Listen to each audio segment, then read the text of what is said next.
안녕하세요. 서바이벌 SF키트의 공상주의자 토끼 한 마리입니다. 반갑습니다.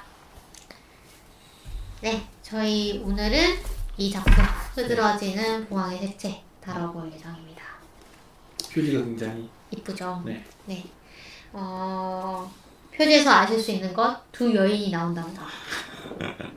그리고 두 여인은 사랑하는 사이라는 것. 그리고 용이 나온다는 것. 네, 그런 걸 아실 수가 있을 거고요. 근데 그 두 여인이 입고 있는 옷이 왠지 한복처럼 보인다는 것. 네, 그런 것도 볼 수 있을 것 같고.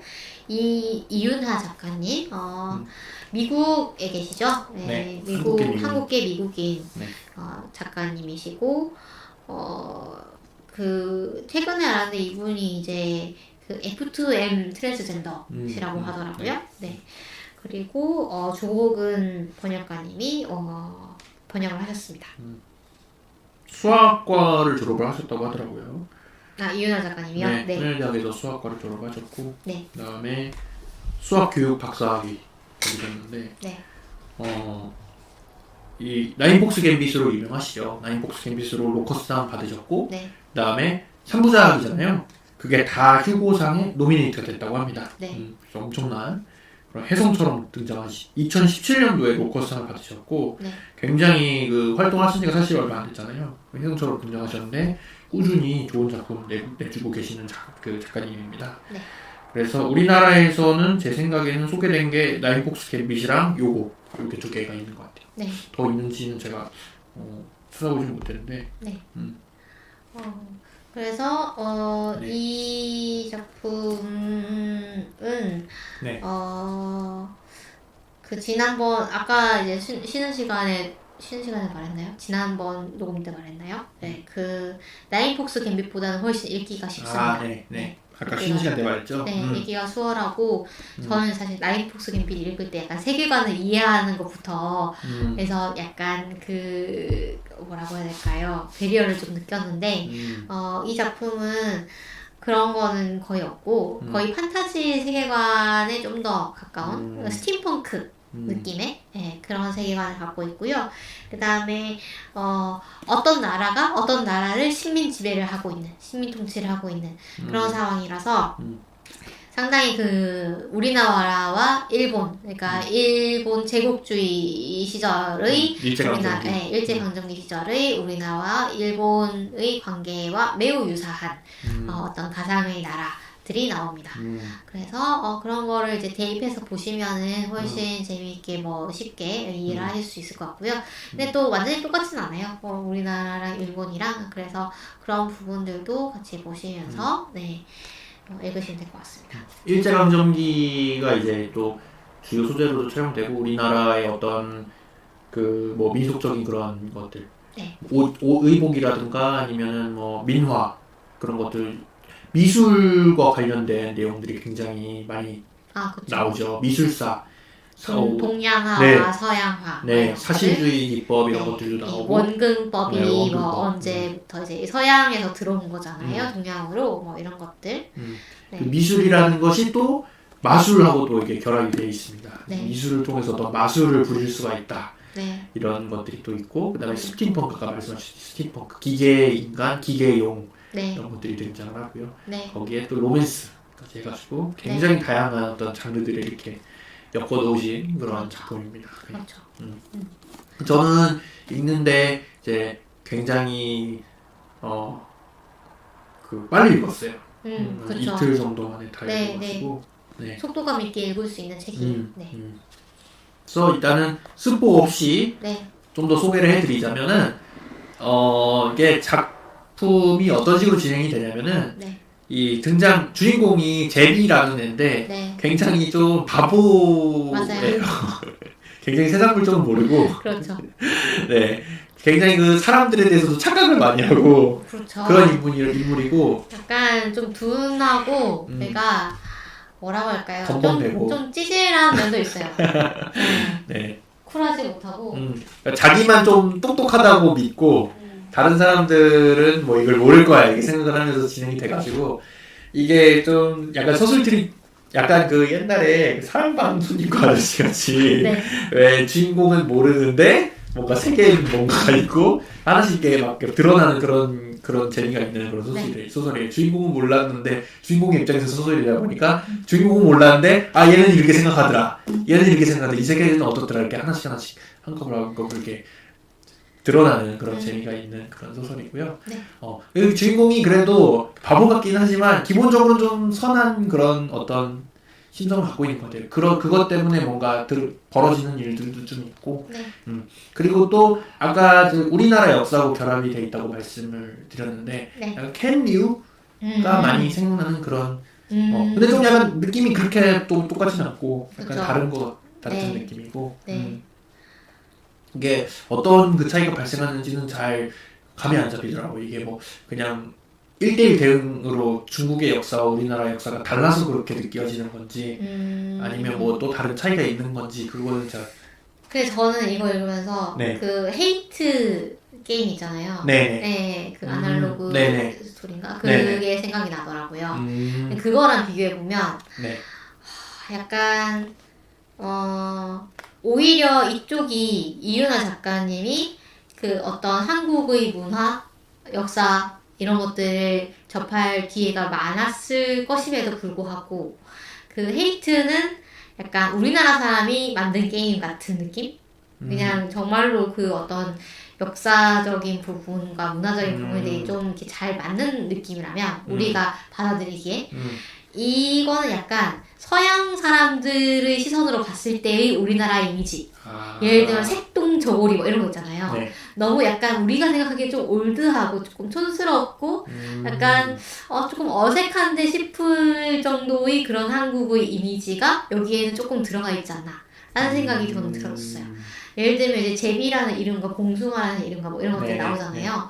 그런 것도 약간 그렇다 라는 생각이 들면서 여기서 막 이 친구들이 이제 그러니까 이 화국이죠. 여기서는 화국적인 것에 대해서 대단히 매료가 되어 있고 이것이 되게 좋다고 생각을 하고 막 이런 부분들이 있잖아요. 그러니까 이 화국을 지배하는 친구들은 그 가치를 잘 모르지만 우리는 이 가치가 얼마나 중요한 건지를 안다 이런 식으로 나오는데 그것이 약간 저는 조금 와닿지 않는 부분이 있었다. 왜냐면 이제 사실 어쨌든 뭐 여기는 가상의 세계니까 좀 다른 부분이 있지만 어쨌든 작가가 이 한국과 일본을 모델로 보고 쓴 것은 분명하게 보이기 때문에 더 좀 그런 부분이 보이는 것 같아요. 그러니까 100% 그렇게 막 물론 비슷하긴 한데 모델로 잡은 거지 막 이렇게 막 읽으면서 100% 똑같게 하려고 하지는 않는 것 같아요. 그렇죠. 네. 일부러 그렇게 한 것 같고. 네.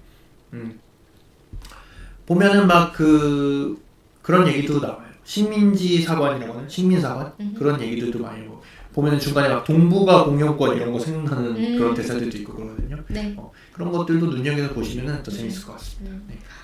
그래서 여기 보시면 약간 그런 것도 나오거든요. 우리가 서양의 그 어떤 폭풍처럼 몰려오는 이 서양에 맞서서 너네를 보호하려고 하는 거다 사실은. 너네한테도 우리가 지배를 하는 것이 꼭 나쁜 것만 아니다. 뭐 이런 식의 얘기도 나오죠. 네. 그래서 스포가 없는 부분은 뭐 여기까지 말씀드리면 될 것 같고. 네. 그런가요? 좀 더 설정을 말씀드려도 뭐 스포가 안 될 것 같긴 한데요. 아닌가? 네. 일단은 이런 설정도 말씀드려야 되지 않을까요? 네. 그래서 말씀드려도 되나요? 네네. 하시죠. 일단 우리나라 입장의 나라가 화국이고요. 네. 그 다음에 일본 입장의 나라가 라잔국이라고 합니다. 그래서 라잔이 화국을 지배해서 식민지화를 했고요. 그 다음에 약간 그런 게 이 라잔은 화국의 어떤 자원이 많아서 이 자원을 차지하고자 또 식민지배를 하는 부분도 있다고 얘기가 되고 그 다음에 라잔국이 좀 더 청결을 신경을 쓴다라는 부분도 있습니다. 그래서 저도 사실 일본에 여행 가면은 청결한 부분이 제일 마음에 들기 때문에 좀 많이 공감을 하면서 읽었고요. 우리나라의 골목 이런 거 보면은 이제 네. 쓰레기 막 여기저기 버려져 있고 이런 거 이제. 네. 물론 일본도 더러운 데는 더러운데요. 근데 약간 우리나라에서는 깨끗하다고 기대를 안 할 법한 부분, 예를 들면 뭐 공공시설이나 어떤 가게에 가면 화장실이 있잖아요. 그런 화장실은 잘 안 쓰잖아요, 사람들이. 그래서 그쵸. 보통은 청소가 잘 안 돼 있는 경우도 많고 정비가 잘 안 돼 있는 부분도 많은데 일본은 어디를 가든 좀 깨끗한 느낌이 있어요. 네. 그런 부분들. 어쨌든 간에 그런 부분들이 좀 재밌었고 그래서 주인공이 제비 뭐지? 기엔-제비. 기엔-제비. 네. 그 다음에 기엔은 또 막 일본 이름 같지 않아요? 네. 기엔-제비고 그 다음에 언니 또는 누나? 그러니까 제비가 바이섹슈얼인 것 같아요, 그렇죠? 네, 그애라고 나오는데 이 세계에서의 바이섹슈얼은 한쪽은 머리를 짧게 하고 한쪽은 길게 하는 그런 헤어스타일로 자기의 정체성을 표현을 하거든요. 그래서 주인공은 이제 바이섹슈얼이고 그 친구의 언니라고 부르지 않나요? 네, 언니라고 부르죠. 언니인 봉숭아. 봉숭아는 또 성이 그럼 기엔 봉숭아죠. 네, 기엔 봉숭아고 봉숭아가 이 화국과 라장국이 전쟁을 할 때 반려인 지아를 잃었어요. 봉숭아가. 네. 봉숭아랑 지아도 약간 동성 커플이었던 것 같은 네, 그런 것 뉘앙스가. 같아요. 네, 그래서 여자 커플이었고 그 다음에 제비도 여성을 좋아하는 걸로 나옵니다. 그래서 봉숭아가 이제 라잔에 대해서 좀 적의를 가지고 있고 약간 이 화국적인 거를 좀 지키려고 하는 그런 성질이 계속 보이죠. 네. 근데 제비는 그 창씨 개명을 하죠. 제비는 뭐 굳이 그러니까 여기서부터 이 캐릭터가 이 캐릭터가 뭔지가 드러나는 거죠. 네, 그래서 이 친구는 철없는 애구나. 그렇죠, 좀 철없는 친구고. 근데 저는 사실 읽으면서 그게 또 나쁜가? 라는 생각도 들었어요. 그 시대에. 그 시대에는 네. 그렇죠. 이 친구는 사실 진짜 하루 벌어 먹는 것도 대단히 힘든 친구인데 일자리를 얻기 위해서 뭐 그 정도는 할 수 있지 않아? 당시 우리나라 사회에서도 그 창씨개명하고 뭐 그 친일 활동한 지식인들이 많았잖아요. 그렇죠. 그런 사람들이 무슨 얘기 하나같이 입을 모아서 하는 얘기가 뭐냐면은 이렇게 빨리 망할 줄 몰랐다 이렇게 얘기한다고 하더라고요. 일본이? 네. 계속 갈 줄 알았지? 그렇겠죠. 그래서 그렇게 상시 개명을 하고 그거를 언니가 또 발견을 하고 그래서 둘의 사이가 엄청 틀어지고 그 와중에 이제 그걸 하려고 한 이유가 예술성이라는 이제 그 정부의 어떤 그 부처가 있는데 거기서 일을 하기 위해서 창시개명을 한 거죠. 네. 왜냐면은 화국인 이름으로는 시험 등록할 수 없으니까. 네. 그리고 주인공은 화가입니다. 그렇죠. 화가죠.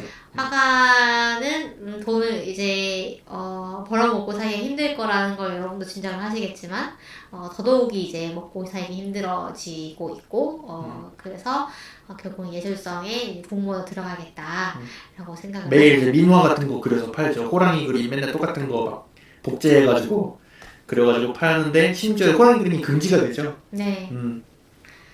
그래서 결국은 그 예술성이 아닌 방위성에 들어가죠. 네. 학이라는 구미호가 이제 시험에 떨어져가지고 시험에 떨어지는 장면도 사실 좀 굉장히 마음 아프게 나오잖아요. 그렇죠. 자기는 당연히 붙을 줄 알았는데 벽 뽑으니까 자기 이름이 없어가지고 하루 종일 이제 술 퍼먹고 있는데 자기 친구가 있죠. 학이라는 예술품 밀매하는 친구.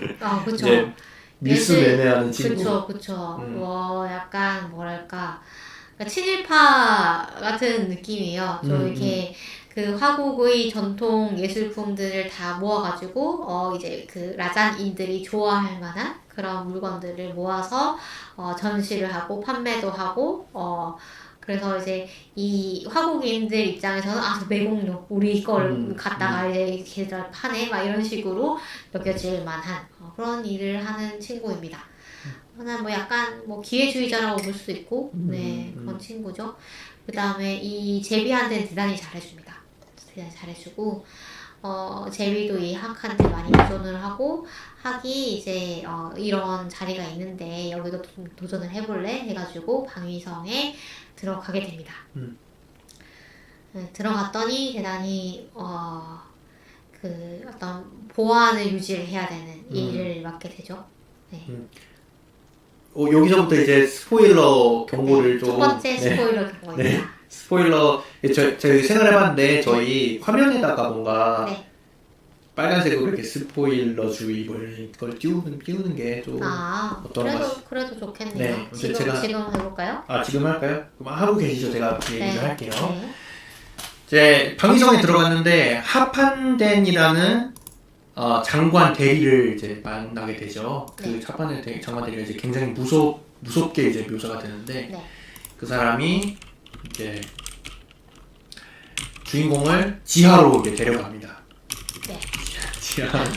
지하로 이렇게 데려가는데, 그곳이 이제 여름의 궁전이라고 불리는 그곳에서 기계용을 만나게 되죠. 아라지라는 기계용을 만나게 되죠. 이 기계용이 그 전쟁 무기로 개발이 된 거예요. 전쟁 무기로 개발이 됐는데, 이 전쟁 무기로 개발된 용이 사람을 못 죽인다. 지금 싸움을 못 한다. 그래가지고 그게 너무 큰데. 네, 알아요. 네, 그래가지고 얘를 우리가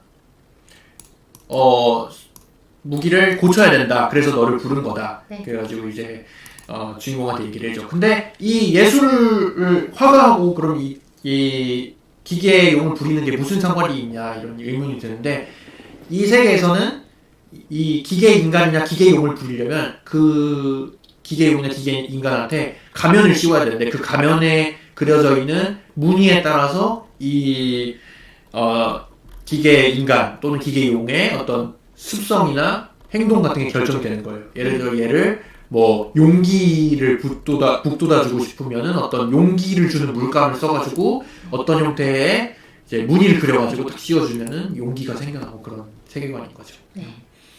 물감 이름이 굉장히 재밌어요. 그렇죠. 네. 흐드러지는 봉황. 네, 흐드러지는 봉황이 물감의 이름입니다. 이 물감이 사실 마법적인 역할을 하는 거잖아요.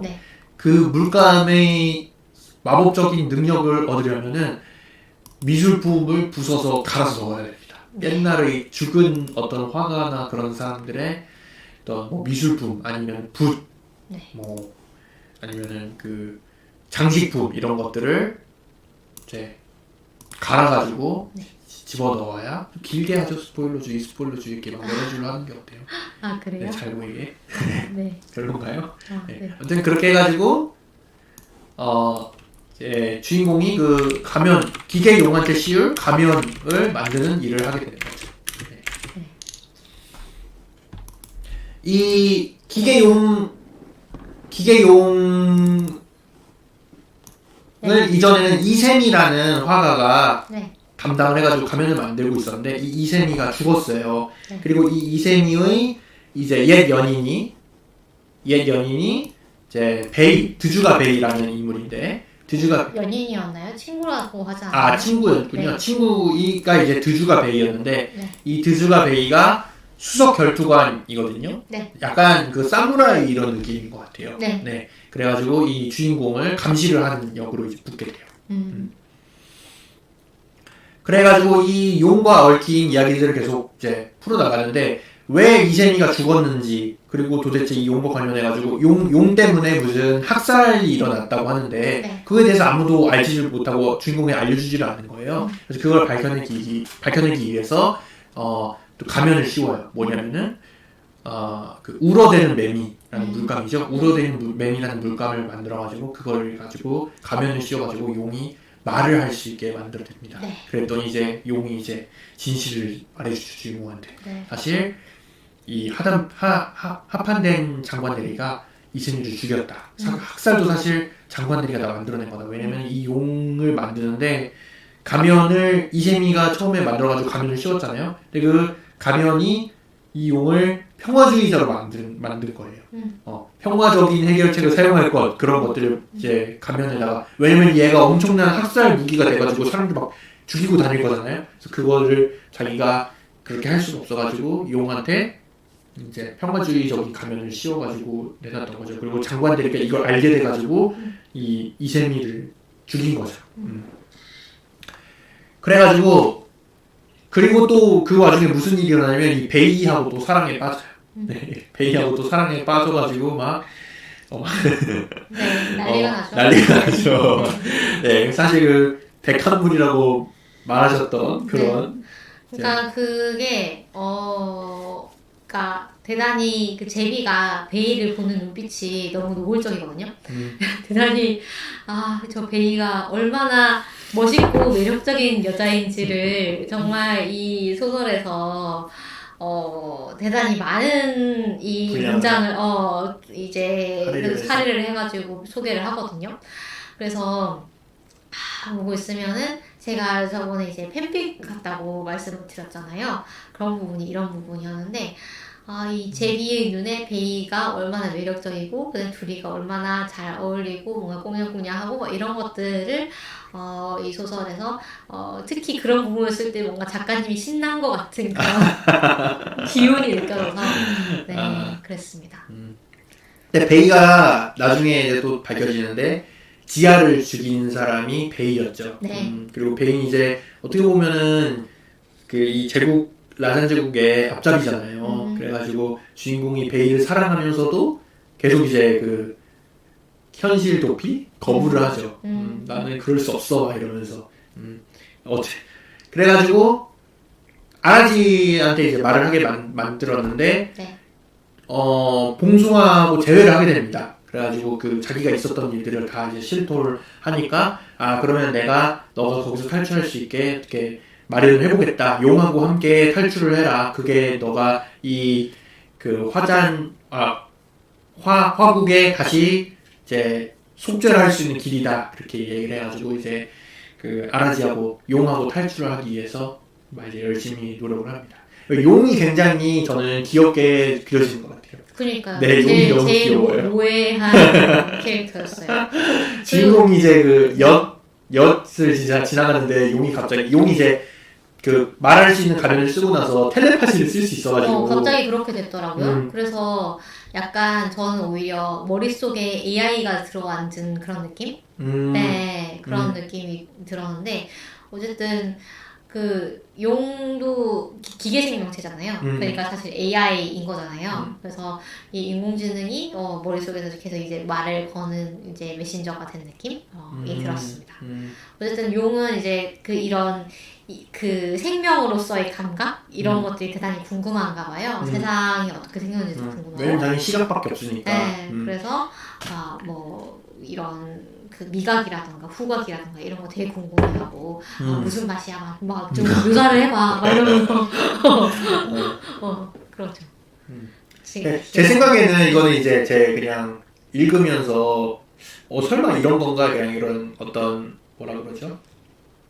썰 같은 건데 뇌피셜인데 이 작품에는 안 나오는데 이 살아있는 사람의 미술품으로 물감을 만들면 안 된다라는 얘기가 나오잖아요.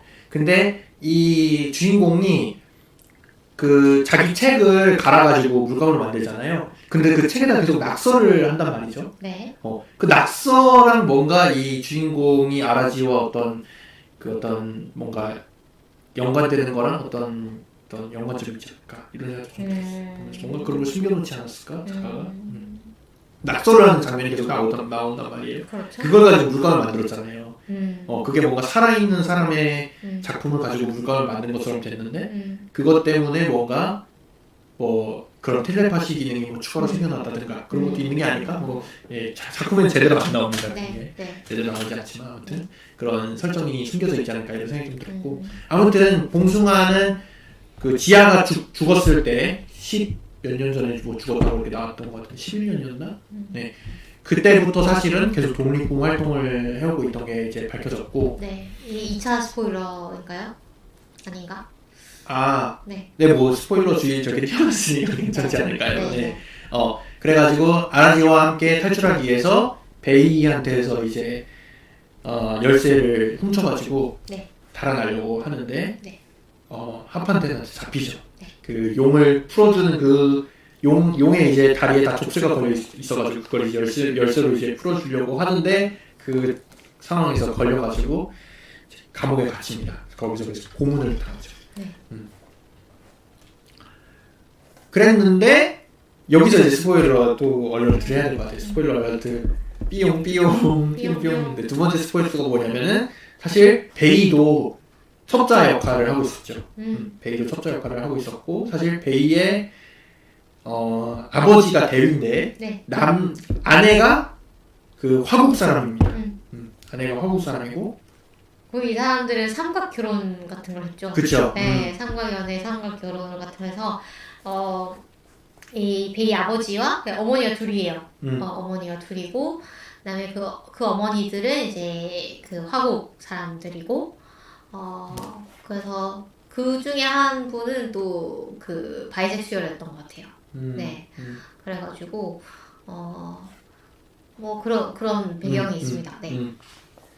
그래가지고 베이가 나도 사실 그 하판된 대리의 어떤 그 계획을 내가 막기 위해서 여기 있는 거였다. 그걸 왜 나 지금까지 날 안 도와줬냐 이제 막 이렇게 얘기를 하니까 아니 전략이라는 게 있는 게 아니냐 결정적인 순간에서 도와줘야 되는 건데 전략이라는 게 있는 게 아니냐 막 이렇게 이제 말싸움을 하다가 어쨌든 내가 너를 약간 제비가 못 믿었겠죠. 제비한테 그쵸. 믿으시면 다 술술 불어버릴 것 같아요. 바보 같으니까 좀.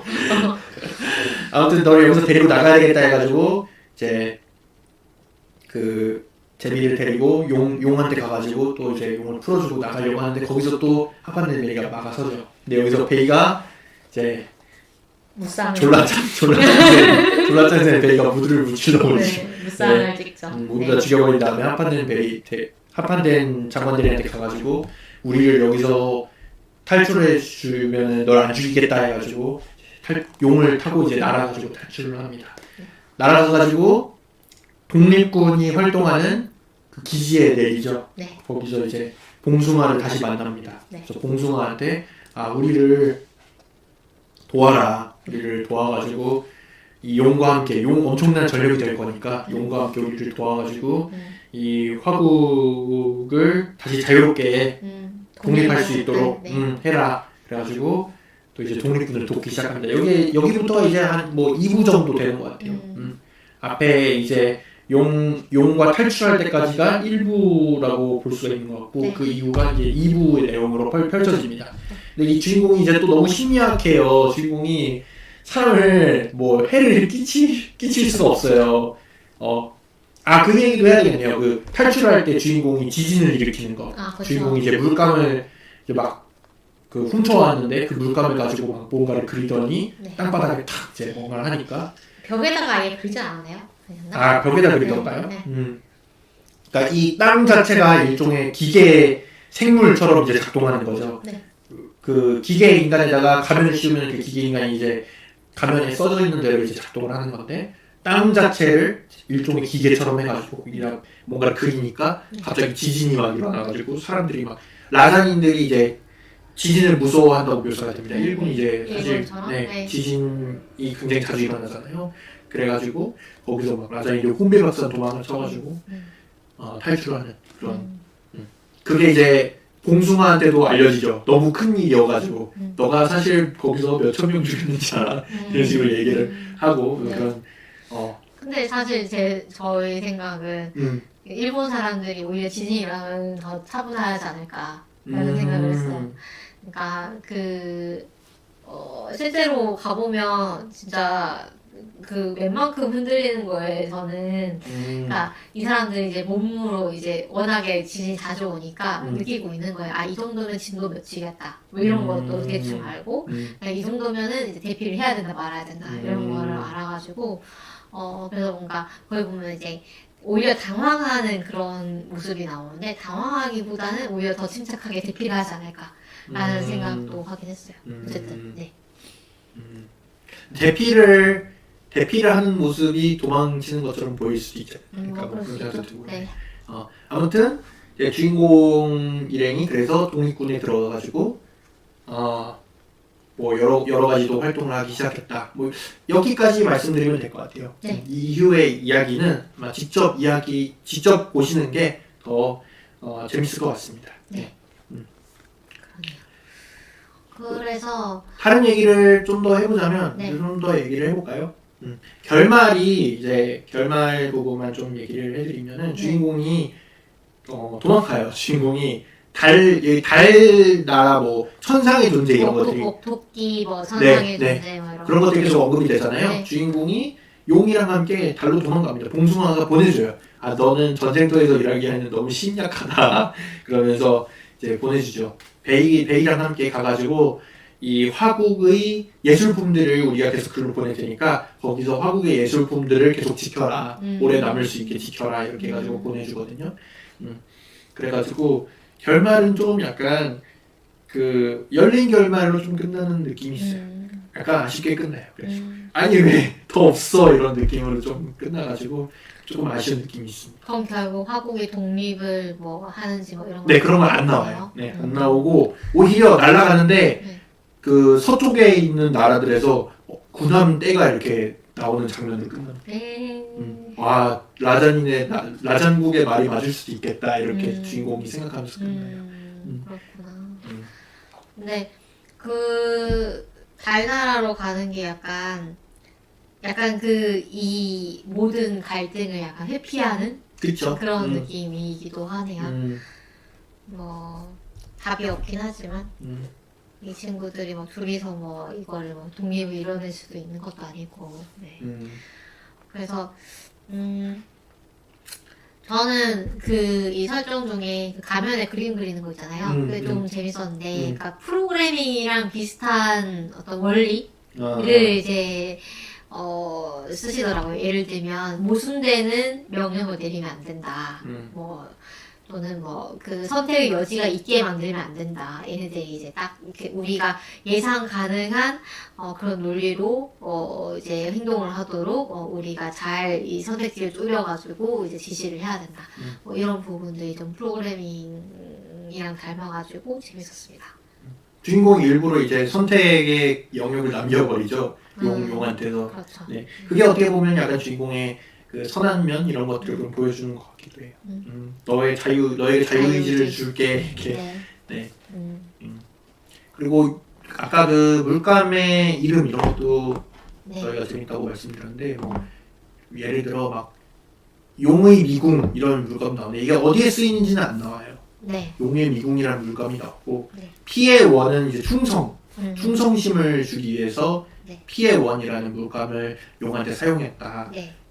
이런 얘기도 나오고 사자의 숨결이 이제 용기를 이제 주는 물감이다 이렇게 나오고 울어대는 뱀이 아까 말씀드린 울어대는 뱀이 이거는 뭘 무순이가 나왔냐면 그 책 뭐죠?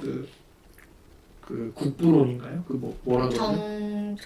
여기선 정국론이라고 아마 나왔던 것 같은데. 네. 정국론. 우리 세계에서는 그거랑 비슷한 것 같아요. 그 마키아벨리? 네, 그런 책인 것 같아요. 그 책을 이제 부수니까 울어대는 뱀이라는 그 물감이 나오고, 그다음에 겨울날 두rum이랑 달빛 발걸음이라는 물감도 나오는데, 이거는 그 물감을 뭔가 이제 그 부적에다가 이제 담아가지고 자기가 지니고 있으면은 투명이 됩니다. 투명이 되는 그런. 아 맞아. 네. 약간 투명망토 같은 데일보터에 그런 거 나오죠. 이런 마법 이런 물품들 나오는 것들이 굉장히 재밌었던 것 같아요. 네. 그 이 작가님이 TRPG를 대단히 좋아하셔가지고 약간 그런 요소 좀 뭐랄까 게임적인 요소 이런 것들을 많이 쓰시는 것 같아요.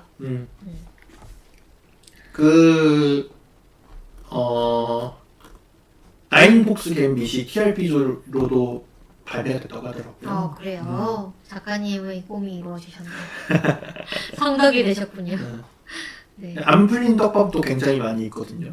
그렇죠. 이세미의 전 연인이 나오잖아요. 네. 그 도망간 친구. 네. 그 친구가 어떻게 됐는지 그런 것도 안 나오고 그 다음에 공유와 관련된 얘기들도 사실은 자세하게 안 나왔고 항만 게 나와다가 이제 죽고 끝나잖아요.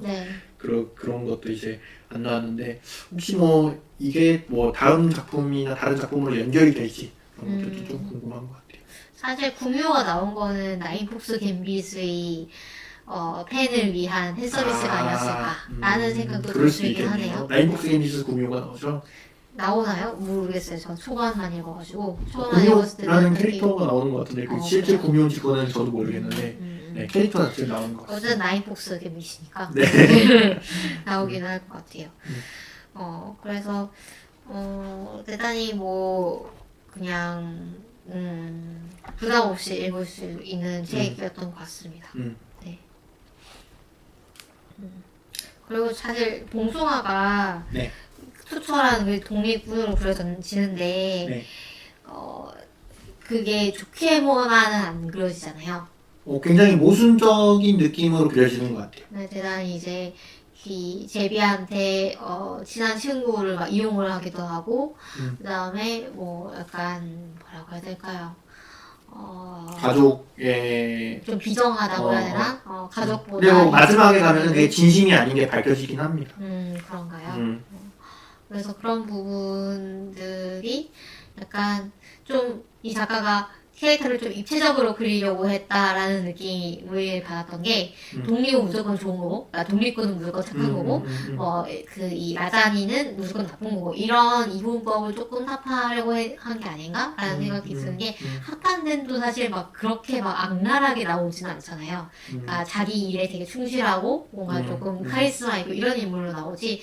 되게 뭐 이 사람이 막 되게 나빠가지고 막 이런 일을 벌이고라기보다는 정말 그냥 자기한테 주어진 미션이 그거니까 그걸 잘 달성하기 위해서 막 그렇게 하는 거잖아요.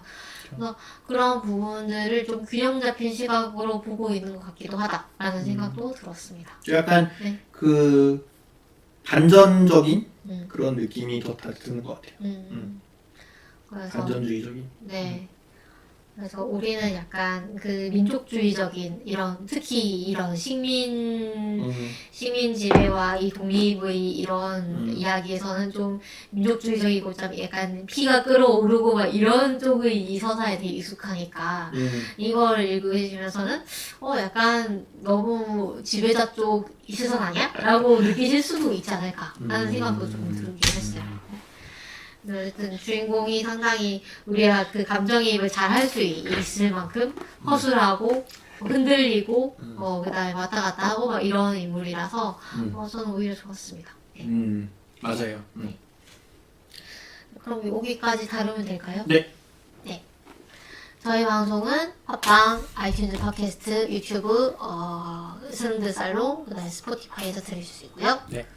그다음에 페이스북, 트위터, 인스타그램 통해서 소통하고 있습니다. 네. 네, 생존자 여러분들 네. 어느 매체든지 상관없이 네. 뭐 팟빵에 다셔도 되고요, 유튜브에 다셔도 되고요, 아니면 저희 소통 창구 통해서 뭐 메일로 보내주셔도 괜찮고요. 네. 만약에 메일은 서바이벌 SF 키트 @gmail.com이죠. 네. 네. 그래서 어디서든 이제 생존 신호를 알려주시면 저희가 아주 기쁘게 또 방송에서 소개하도록 하겠습니다. 네. 그러면 다음 주에 뵙도록 하겠습니다. 네, 다음 주에 만나요.